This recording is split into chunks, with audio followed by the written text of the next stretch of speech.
Hello and welcome to another edition of WION World of Cricket with me, Vidur Kathuria, and my colleague Nikhil Mathur. India have reached the Champions Trophy final after a 4-wicket victory over Australia in Dubai. Well, it was eventually quite smooth sailing there, Nikhil. Yeah, very calm and calculated chase. At no point India were in trouble, and Virat Kohli, the chase master, paced it to perfection. He held partnerships with Shreyas Iyer, a 91-run partnership, and then with Akshar Patel and KL Rahul as well, and Hardik Pandya and KL Rahul finishing it off with a 6. So quite a comfortable win for India, and third straight ICC final for Rohit Sharma's men.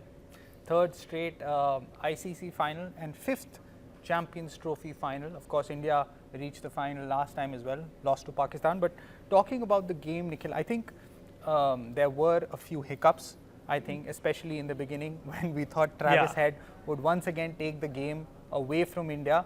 But Varun Chakravarti, as we discussed earlier, he turned out to be the X factor, and his first delivery, he dismissed Travis Head, and now really you have to say that India are favourites heading into the final. Yeah, India are the favourites now, and this was eerily similar to the 2023 ODI World Cup, as Vidur mentioned. You know, Travis Head was taking his chances. You know, Mohammad Shami was just about to get him out, and you know, we thought that it might go that way, but as we discussed, Varun Chakravarti dismissed him, and quite a good captaincy by Rohit Sharma as well. He bought in, I think he gave Kuldeep the 6th over, bought in Varun Chakravarti earlier as well. So a good captaincy overall. But again, when India were batting, and you know, Rohit Sharma, he got 2 lives, and one was the shot that he played over the covers he tried to play, and Travis Head took that catch in the final. And if Marnus Labuschagne had taken that catch, you know, India would be in a bit of trouble. So script similar to 2023 ODI World Cup, but this time India ending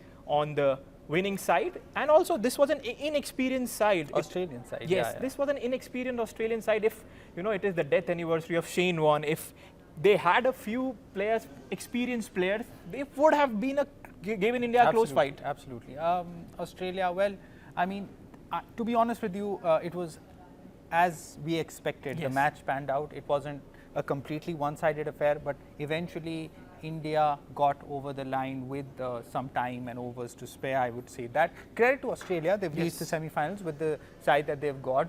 Extremely inexperienced players. We saw Cooper Conley, who came out to open the innings, and he looked uncomfortable, to say the least, against Mohammad Shami. A word on Mohammad Shami, he was once again very, very good with the ball. 3 wickets on a pitch where we thought would not do much for the seamers. He was very disciplined with his line and length. His seam movement was also perfect, as we saw in the 2023 ODI World Cup. So once again, very, very good signs for India heading into that final. Mohammad Shami now looking completely back in form, and you couldn't say that like 2 months back.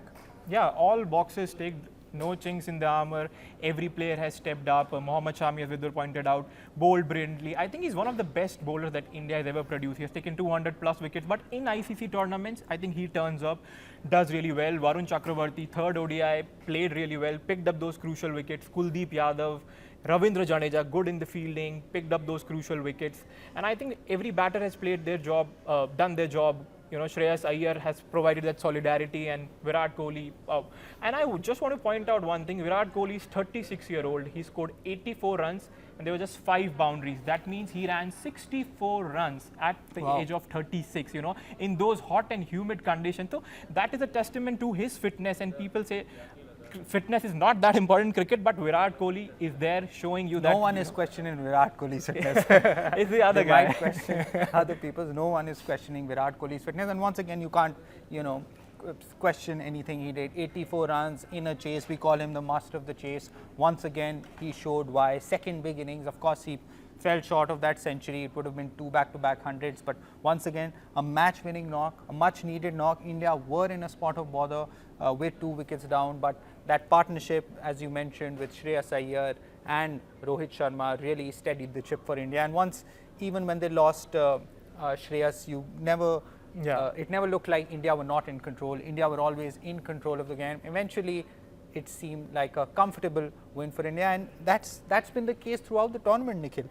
Comprehensive wins, all of them. In these 4 matches that we've seen, India have been tested at times, but ultimately they've gotten over the line with some time to spare. And I think this is really similar to the 2023 ODI World Cup, where India were not really tested heading into the final, and we all know what happened.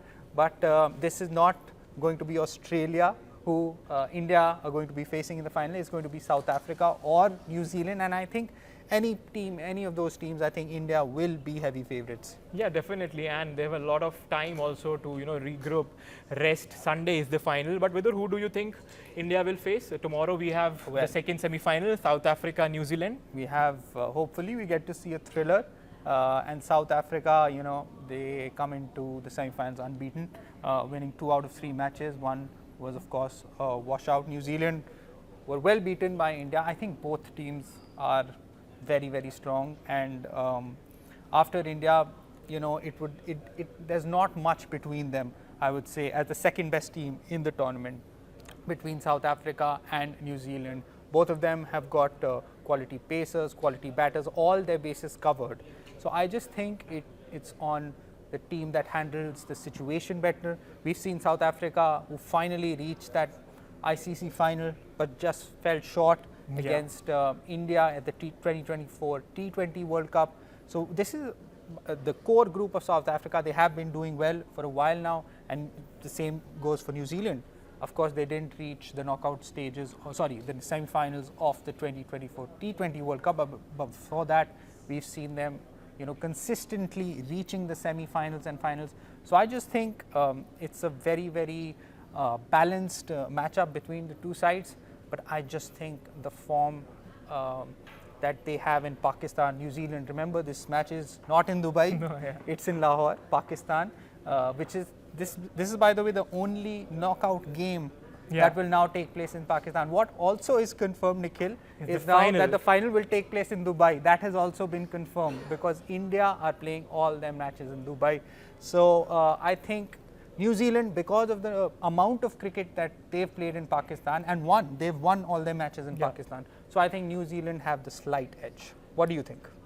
Yeah, I think New Zealand are slight favorite, but I think South Africa, overall, I think would just trump New Zealand. I think South Africa have that X factor, but New Zealand, all of the players are in form. Rachin Ravindra, Tom Latham, Kane Williamson, but I think South Africa has that X factor. With David Miller, Henrik Klaasen, Bavuma is there, and the good pacers as well. So I think South Africa, for me, are the better side.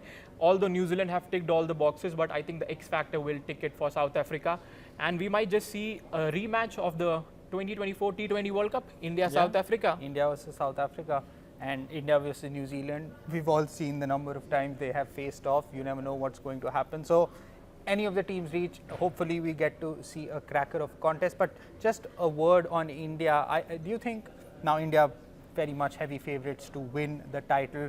What if India wins the title? What will it mean for the likes of head coach Gautam Gambhir and Virat Kohli and Rohit Sharma, especially in the ODI format, Nikhil? Yeah, I think both Virat Kohli and Rohit Sharma are looking to play the 2027 ODI World Cup. That is my assessment, because they want to atone for the 2023 ODI World Cup. That is still there in their mind. So they want to play till the 2027 ODI World Cup. And with this performance, of course, Rohit Sharma hasn't had that big knock, but he has been there. And Virat Kohli, there are definitely no question marks over his form, a century and then again 84 while chasing.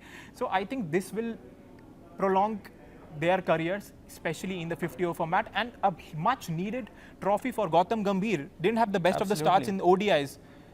So I think that is the case. And I think one more point that I want to add here is that India are now reaching the final and winning the knockout matches. At once in the early 2000 and late 2000 till 2011, India were reaching there, but they were being knocked out in the knockout matches, semi-finals, finals. But now this team is showing the mettle that they are the world, they are playing like champions, and it would be great to go back to back in ICC tournaments.